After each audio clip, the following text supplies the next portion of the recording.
The moment I said, okay, yes, the spirit of me started going back into my body very quickly. Each of my limbs came back on very quickly. And within just a few minutes, I was back as Barbara with full memory of what had just happened.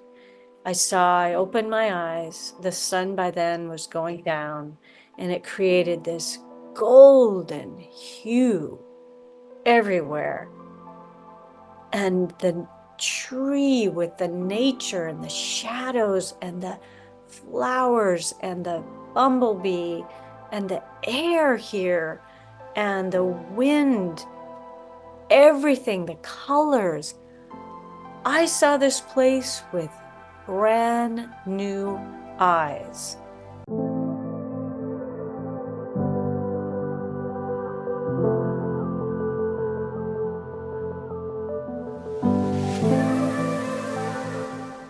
Awesome. Hi, Barbara. Thank you so much for being here today. It's an honor to have you. I am so happy to be here with you, Vanessa. Before we started recording, as you know, but your audience won't know, we had such an amazing experience with laughter, with like sadness, with beetles, with all sorts of interesting things. So I'm really looking forward to this. Me too. For those of you who don't know, I came across Barbara's story on YouTube. She did an interview with Shaman Oaks, and her story was so profound and impactful to me that I reached out to her to share here with us today. So, Barbara, I would love it if you would share the story of your near death experience, where you were at beforehand, what happened, and how that's impacted the trajectory of your life. Absolutely. So before the near-death experience, what led to it even unfolding was I was working on a singing career, and I was in a band with the guitar player for Pearl Jam, Stone Gossard. And we were on this little mini tour around the US. The night we were performing in Brooklyn, I was on stage and I had what's called an STE, a spiritually transformative experience. And I was singing, everything was normal, but there was this man in the front row who clearly disliked what we were doing and made it abundantly clear to me with his body language. And he was standing right in front of me. And he was this big dude and giant energy and giant unhappy energy. And out of hundreds of people enjoying this show, my mind tuned into this one guy. And, you know, there's always going to be someone that doesn't like your show and you can let it go. But for some reason, I got hooked on him. And I noticed I started hearing my thoughts really clearly while I'm performing and trying to remember lyrics and everything. And I was listening, it was like I was watching a movie of this whole experience. Oh, there's this guy, he doesn't like it. Oh, it must be our band isn't playing well tonight. And then it was like, oh no, it's probably me. It's probably my singing. Oh, in fact, my singing is awful. What am I doing here? How come Stone like invited me to do this with him? I can't sing. Here comes that high note. Oh, I'm gonna forget all the lyrics. And it went on and on and on, and just like an avalanche or a snowball effect, got more and more abundant of negative thoughts about myself and faster. And so while I had this going on and it was very loud in my head, I was also performing and acting like nothing was going on. And then a third part of my brain was behind me, so to speak, watching me doing all this at once and commenting on that, like, wow, look how you can do that. You can split your perception into two different ways. And isn't that fascinating? Wow, look at this experience you're having. Later, I came to understand that voice. That is what I call my higher power or my guide. And it's the neutral one, the one that's not freaked out by stuff and is very wise. And it gives me an overview of what's going on. But at the time, I was just like, what is happening? And I went through the whole show this way. And I got off and we did our meet and greets and our party or whatever. And I acted like everything was normal, but that voice never stopped the whole night, the mean voice. And so when I finally crawled into bed, it calmed down enough for me to say, what to myself, what on earth was going on? Are these thoughts happening all the time and I'm just not tuning into them? Because I've never heard that before. I had gone to therapy in the past, and I figured if therapy didn't get rid of these things, I have to come up with something else. So I had this grand idea that I was going to sign up for one of those camps where you go and you push your boundaries and you learn courage and you just get through your blocks. And when I got home, I did some research and I found a place and I signed up. So months later, I am going to this camp in a remote area of Vancouver, BC, British Columbia, and I dragged my best friend with me, and we're carrying our tents and everything. We were going to be there for a week, um, camping, lectures all day. We didn't realize it, how hard this was going to be, but we're talking sleep deprivation, 3 hours of sleep a night for a week. There was hours of lectures that made you intellectually tired. During the day, it was physical experiences. I signed a non-disclosure, so I'm not going to say exactly what, but every one of them was frightening. There was heights and fire and blindfolds and endurance things. And for me, the scariest and most triggering, I think, for most of the women were big, scary men that jumped out and freaked you out and kind of attacked you just so you would have the ability, if you were attacked, to know what to do.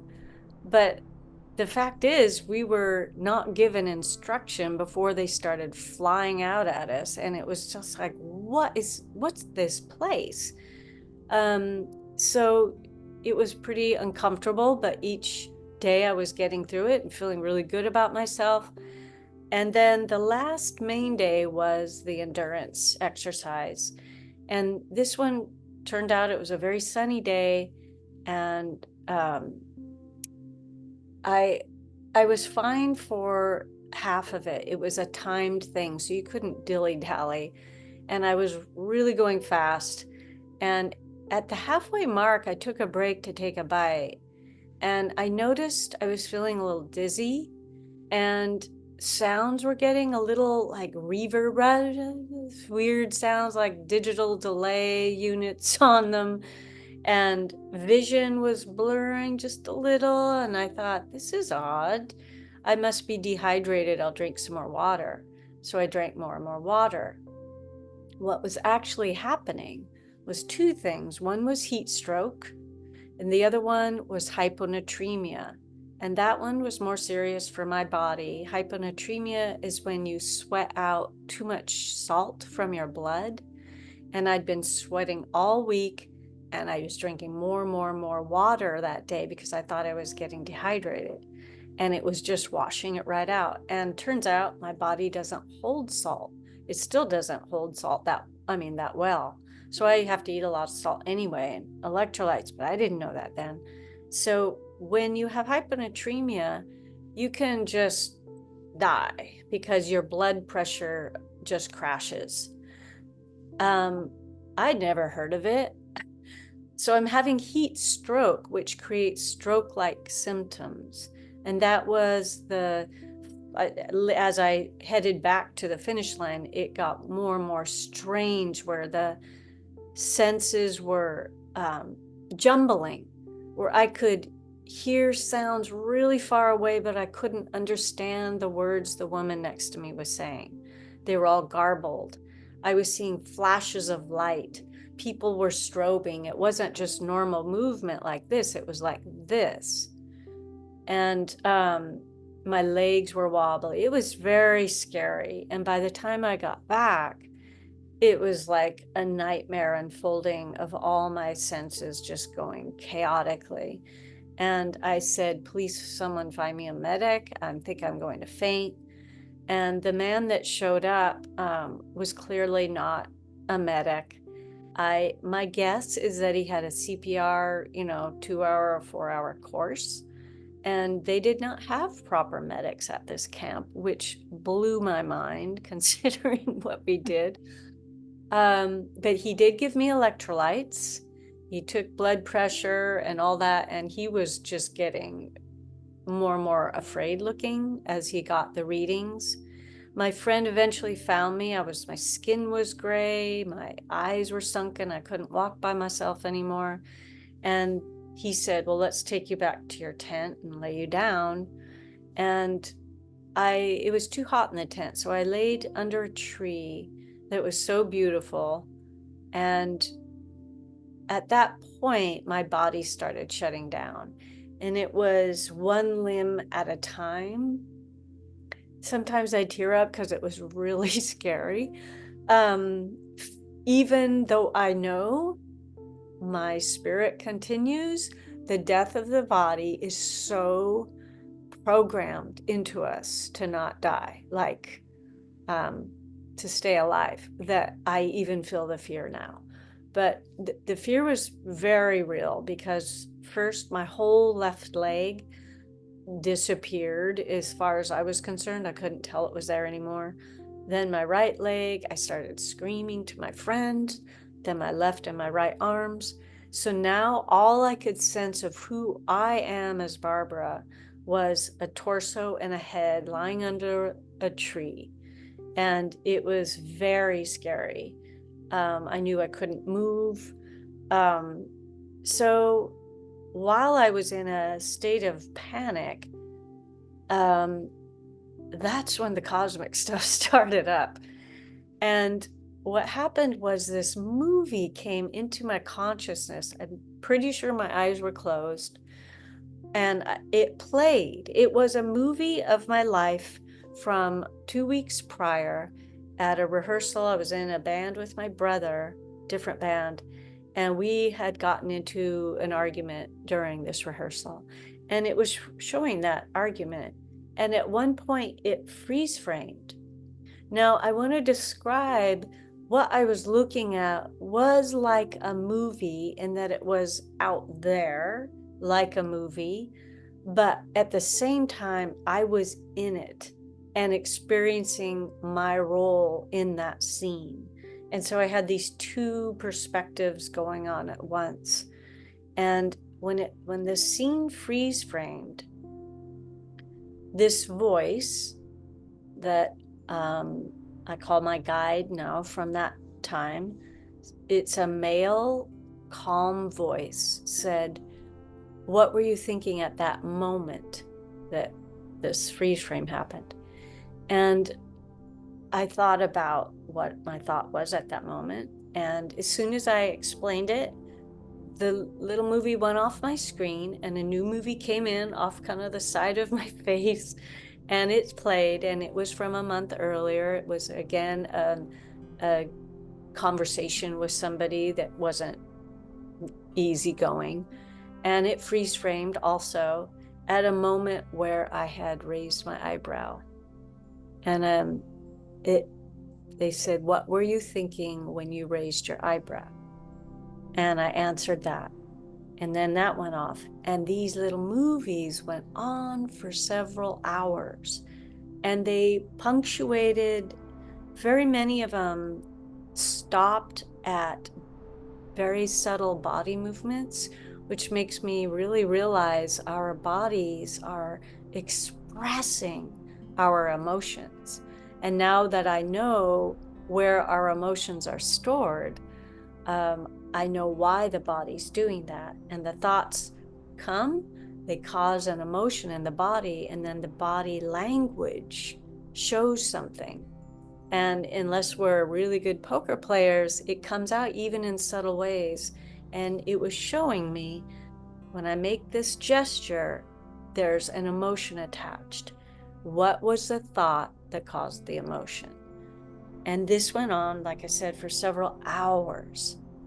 At the end of these, what I now know was a life review, at the end of it, now the screen is blank. And the same voice said, Barbara, you have a choice to make now. Would you like to stay or go? Meaning, you're welcome to depart this earthly realm now, or you can go back into your body. Because the entire time, even right before those movies started, as my body was shutting down, I did detect this air stuff coming out of the top of my head. And I had read enough about spiritual things to know that some people say when you die, your spirit leaves the top of your head, or that's one of the main places. And so I did notice that right before the movies started, and it concerned me, but then I got distracted with the movies. And I didn't think about it that much, but I did notice there once in a while that it was still going. And this was again over several hours. Little did I understand until I was given that question, would you like to stay or go, that I had been dying this whole time. And at that moment, I was partially in my body still. I could feel still that I was Barbara. I could still feel the sense of my body, but I was also at least half on the other side. It was like one foot was on either side of this veil.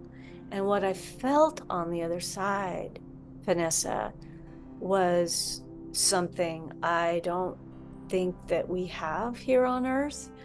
Maybe someone else has experienced, but I sure have never experienced it. It's a level of profound love where love isn't even an appropriate word, because love has so many meanings for so many people. But if you really unpack the word love, it's every uplifting emotion someone could possibly feel. It's a feeling of being welcomed, accepted, forgiven, cherished, safe, proud of, um, appreciated, gratitude for, all of those things, joy, laughter, buoyancy, everything, all compacted into that word. That's what I felt on the other side. And it was, yeah, it was all encompassing. It wasn't just piecemeal. It was like a thick substance of this love. And so when you're given a choice to stay here with all its bizarreness and complications, or go into a thick blanket of love, it's pretty darn tempting. And I was leaning towards that. And before I made my final decision, though, I wanted to discuss it with this guide. And we had a very interesting discussion about what's important as a human being. It's not your career, it's not money, it's not accumulating things, it's not showing how great you are and how special you are. All of those things are a part of being a human, and they all play an important part. But that's not why we're here. We are here, as far as what I understood, the most important thing is the way we connect with people, our relationships. That's why we're here. We are here to learn love, how to express love in the most difficult freaking playground there is. This is not an easy place. And that's super clear to all of us, I think. Yeah.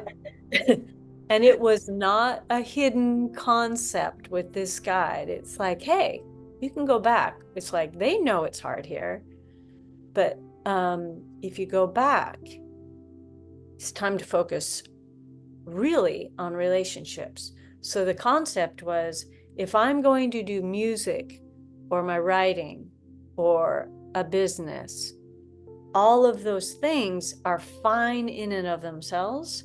But if I really want to do the reason I'm here, then each one of those needs to connect either me with other people, or them with themselves, or me with myself, or them with someone else. That's how it was described. So if I write a song, it's great just to be creative, just because it's fun.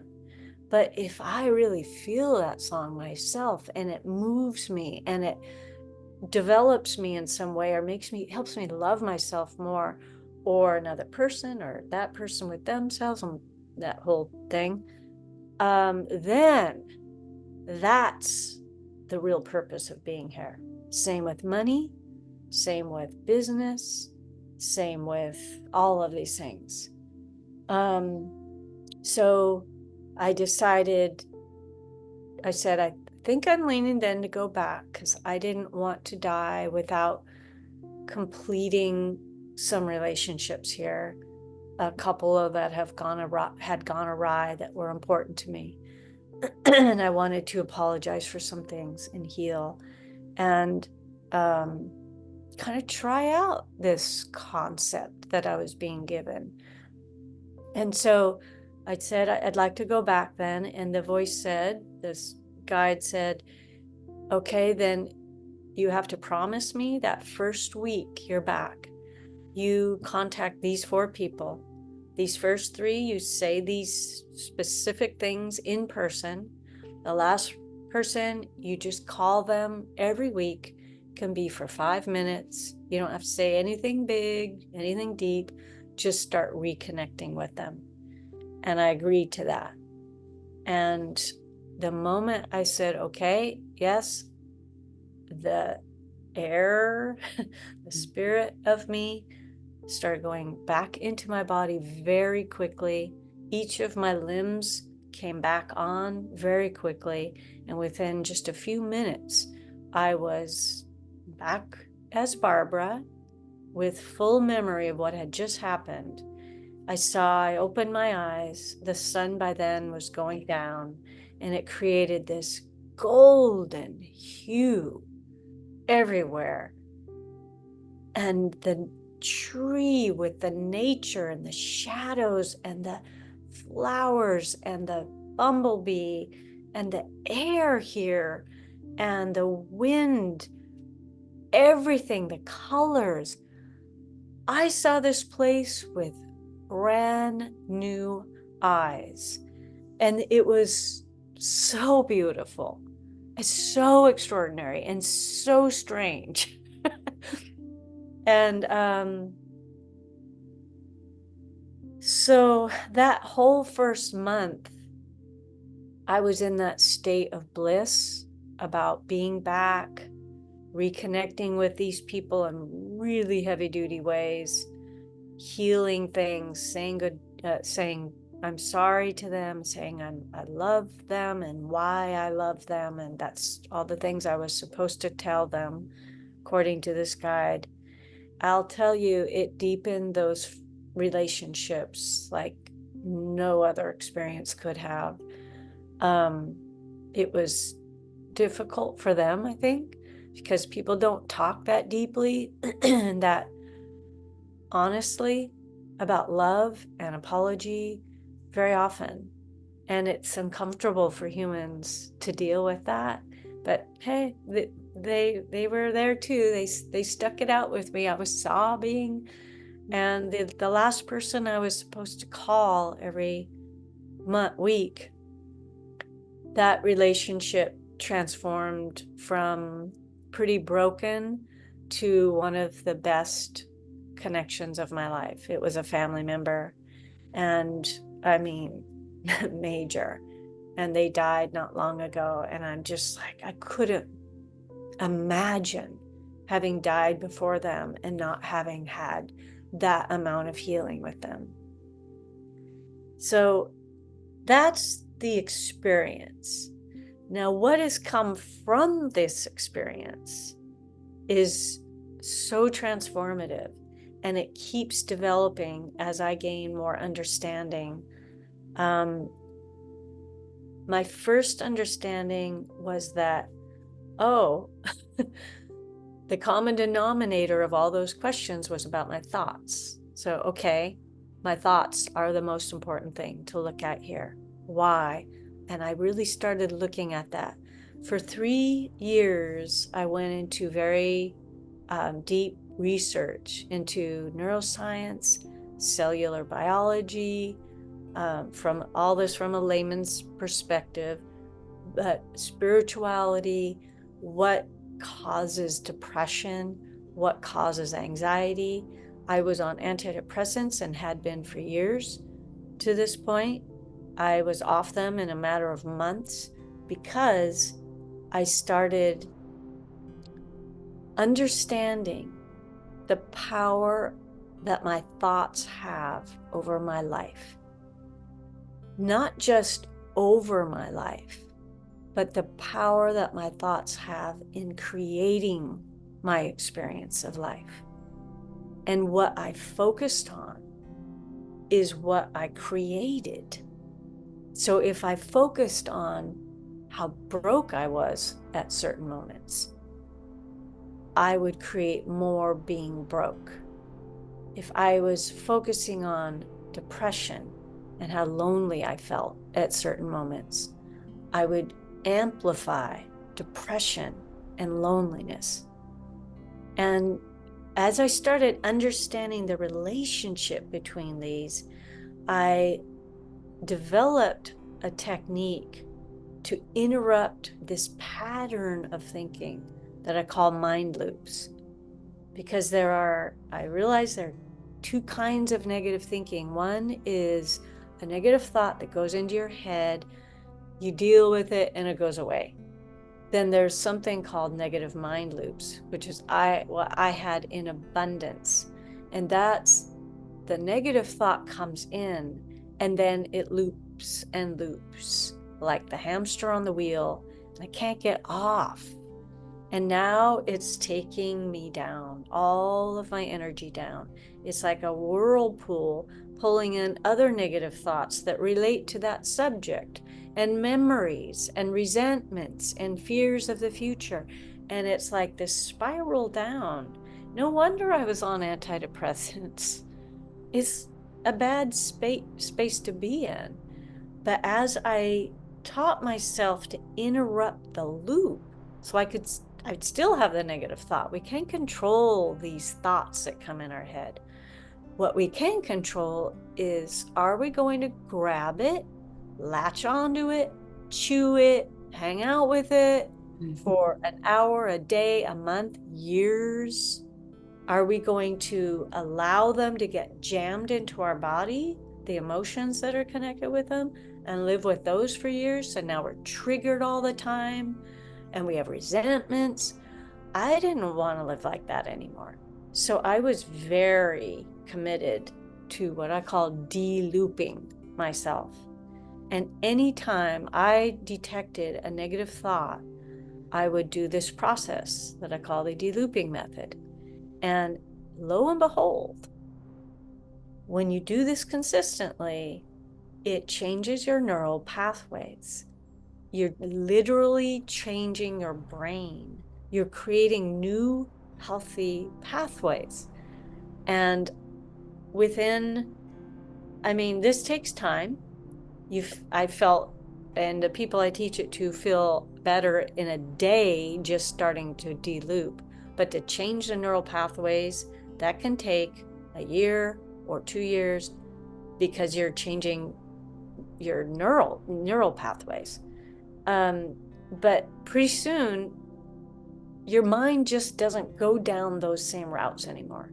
it's not available to you unless you choose that like consciously, and no one would.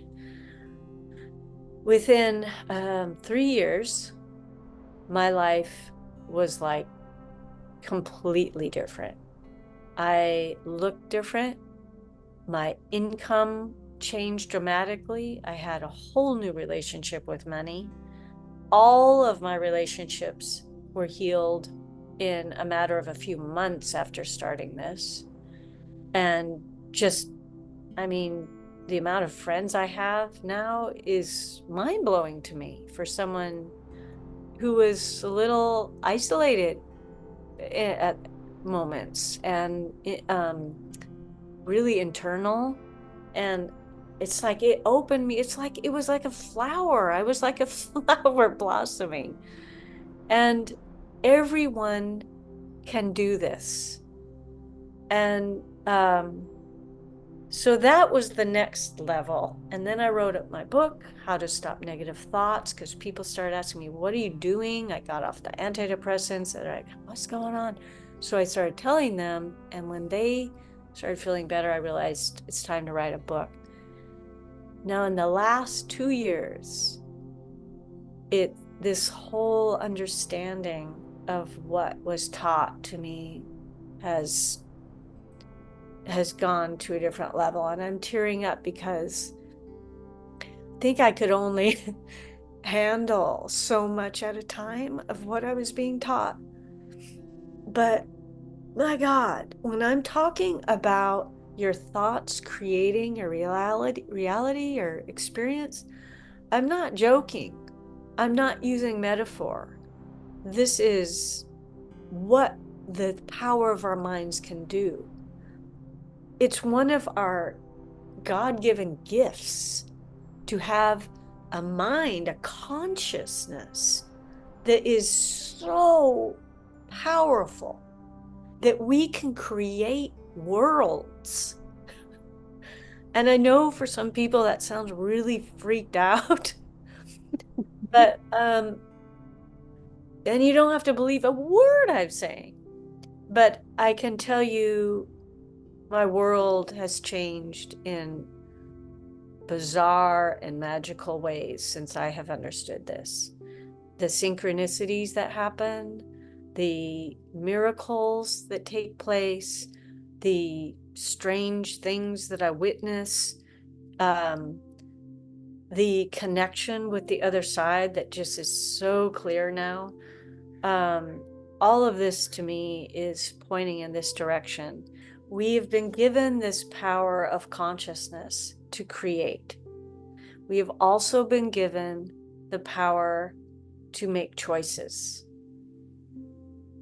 Guides cannot interfere, as far as how I understand it, they cannot interfere in our life and our choices unless we ask for it.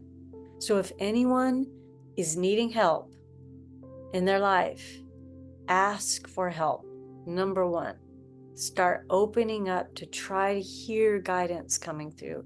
Everyone has massive guidance. They are knocking at your door a lot of the time, and we are not hearing it. We're not listening. Someone might say, I don't know how. That's okay. Just ask for help. Say, I don't know how to hear, so please help me hear. Ask. And we make mistakes because we make weird choices. We learn from those choices. We learn from those mistakes. These mistakes, these choices, and they're so-called mistakes, are based in programming that we got as very young beings here, very children. This programming is what's causing all these problems in our lives. That's where your money troubles are coming from. That's where a lot of health issues are coming from. That's where relationship problems are coming from. Most of this is unconscious. And so the more we can become conscious of the programs which your thoughts are enmeshed with. Your thoughts and your programs are combined. So when you start teasing out these thoughts, you start seeing the programs. And you're like, what belief was that I just had? And is this still true for me? Do I even believe this? These are so ingrained. It's amazing. It's amazing. Any thoughts you have about men, women, your body, aging, health, food, money, all of that, love, all of that is based on beliefs. And a belief is just a thought that is thought so many times, looped, looped, and looped, and looped, and looped. It's like bang, it goes into your subconscious. It's now a belief, it's a program. So you have to parse out these thoughts, notice them, and decide, do I want this still? Is this a program that's helping me? Is this a belief I can believe in? Is it really real? I don't know. And it's okay to not know for a while. And you might decide, yeah, I want to keep this belief. Or you might decide, no, this one's harming me. What else would I like to believe instead? And that's when things just start blossoming. It's so true what you're saying. And just talking about the mind loops, I had a little bit of an epiphany just while you were talking about it. And because I can already see someone asking, well, how do we get to recognize these thoughts? And with the loops, because they can become, well, a lot of them are subconscious, maybe look at the patterns in your life that keep repeating themselves and coming back around in different ways, and see what you think about it.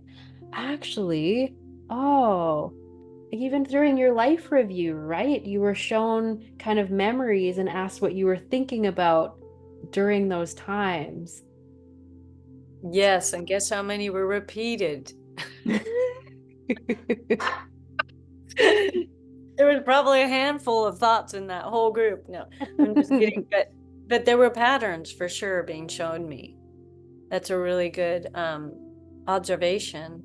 And that's a beautiful way to start. I think for people to start the delooping process, and it's 4 main steps that work with the mind, and they're the ones that I listed in my book. The rest of the process deals with the emotions and the body, and then creating things you do want.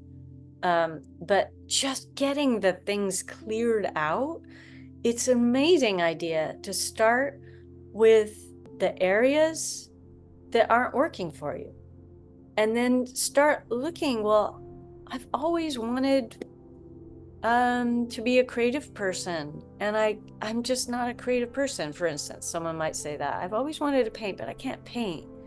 It's like, are you sure you can't paint? Like, that's a thought. I can't paint is a thought.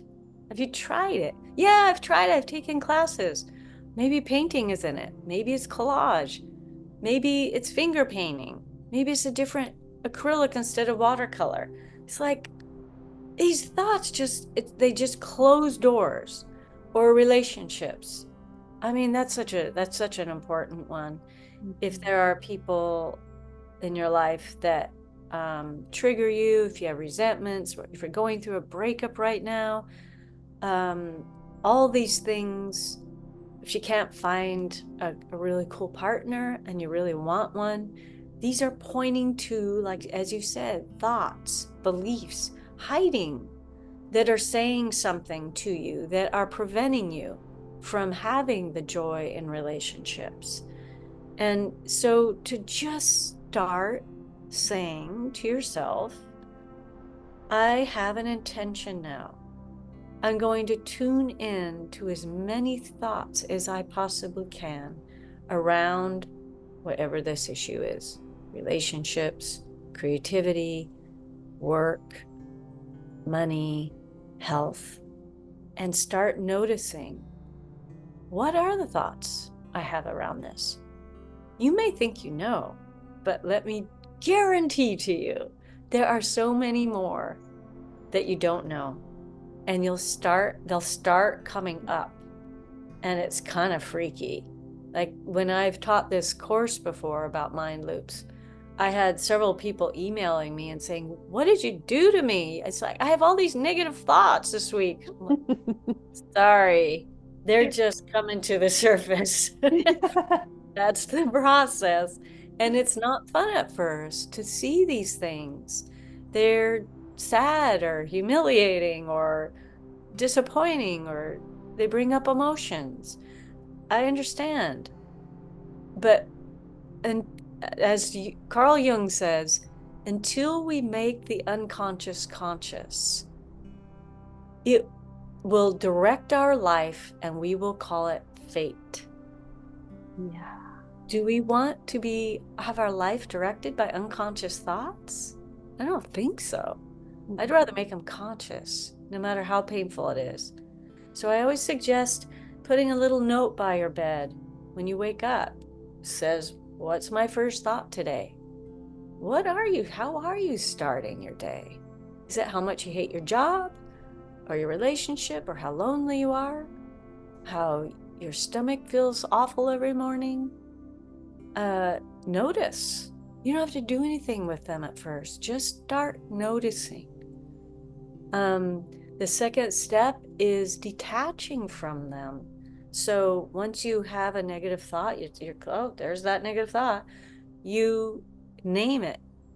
You call it, oh, that right there that's a negative thought, or that's a mind loop. I remember I had that one 10 minutes ago. That's definitely a mind loop. Or that's an old thinking pattern. That's an old belief. Whatever, however you want to name it. UCLA did a study where they put electrodes on people's brains and had them name negative thoughts. They were a group of depressed people. They saw on a brain scan the amygdala, the part of the brain that is the fight, flight, freeze part that gets really stressed out, it calmed down really fast. So if we are in fight, flight, and freeze, what thoughts are happening right now? Name it. Find the thought, say, that is a mind loop. And just notice, do you feel better now? Because we say, I am afraid, I am fat, I am a loser, I am always late, I am, I am, I am. These are identity statements. We are creating who we are with identity statements. Now, as you go around, you're not even conscious of the fact you're saying this stuff in your head. You are creating who you are, how you're going to be in life. You're always going to be late now because you keep saying you're always late. So just start noticing. So anyway, you detach from it that way, and then detour is the next step. Move your mind consciously to something else so it doesn't jump back. And the last step that I describe in the book is called de-story, and that's the only way we can have problems is if we have a story, basically. And we're saying that person didn't call me back because they are really mad at me from something I said last week. That person probably forgot about what happened last week. They aren't calling you back because they're so busy working overtime, or who knows what they lost their phone. But we have this story, we're looping on the story, and we just start looking at the stories we're telling ourselves all the time, and we pull them out. It's parsing things out from reality, what's really going on. And pretty soon you notice, wow, there's not as many bad things going on as I thought there were. So that's the process of de-looping. And when it's done often, It's really mind-blowing how quickly a life can change. And one thing I just want to bring up is that there is a lot of chaos going on in the world right now. A lot of people are feeling lonely, afraid, angry. There's a lot of disjointedness between factions of people, whether it's through race or politics or belief systems, religions. Remember the whole thing I described about love on the other side. Like, there's none of that over there. There are no factions between people.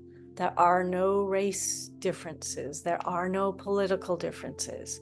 There are no religious differences. We love each other. We're connected with each other.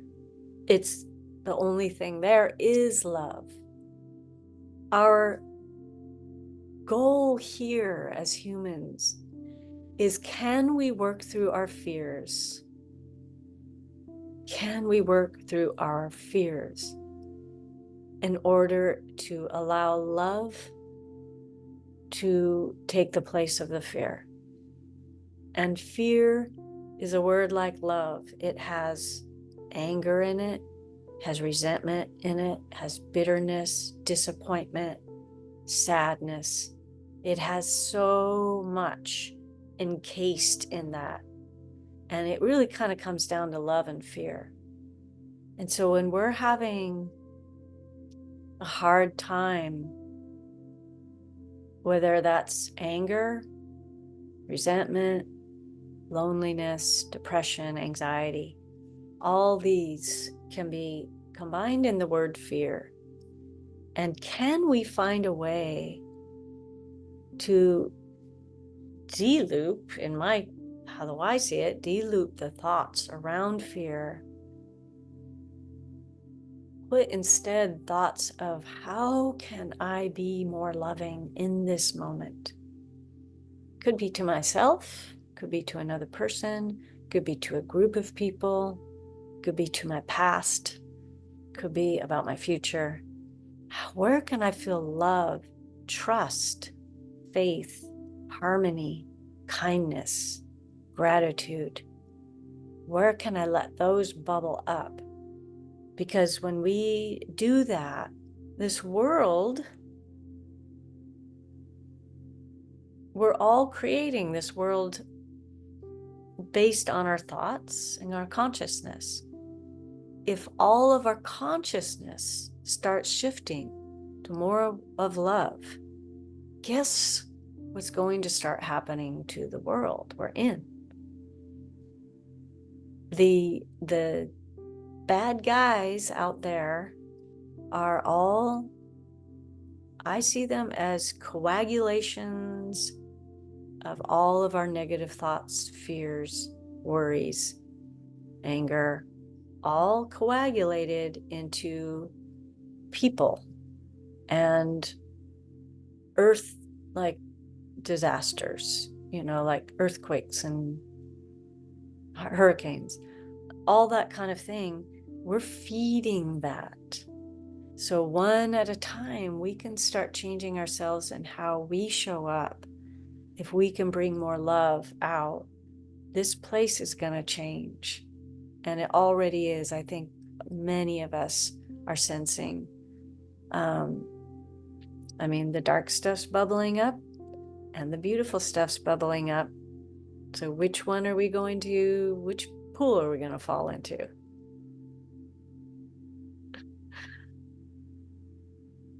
Thank you, dear. It's so beautiful and empowering. Yeah. Because we do have a choice all the time. Yeah. Thank goodness and yikes. No kidding. Oh, Barbara, thank you so much for all of your wonderful shares today. And can you tell all of our people out there again the title of your book and where they can reach out to you and connect? Yes, I'd love to. So the title of the book and my website are the same thing. It's How to Stop Negative Thoughts. The other one's .com, of course, or barbaraireland.com will get you there also. And just to let people know, there is a button you can push on the website to receive 10 days of ways to detach from negative thoughts. They're all easy, they're all really useful. The book itself comes with two, I think they're pretty cool bonuses that are free. One is a workbook and the other is a audiobook of a beautiful work. It's the 7-day mental diet. I did not write it. It's a beautiful book. So it helps you like 7 days of having a diet with the way you're, chewing your thoughts basically. So those come with the book. So there's free things there. There's tons of YouTube videos on how to de-loop and other things. So I hope people do connect. I love hearing from people, and I'm just really hoping that everyone gives this a try, or just starts noticing what are these thoughts. Just kind of investigating this for yourself. See if it's true for you. Thank you so much for being here today, for your wonderful energy. And everyone, reach out to Barbara. She's a beautiful gem of a human. And thank you so much for your time today. Thank you so much, Vanessa, and thank you so much for having your beautiful channel and going down this incredible path and your incredible energy. I've really enjoyed meeting you. Likewise.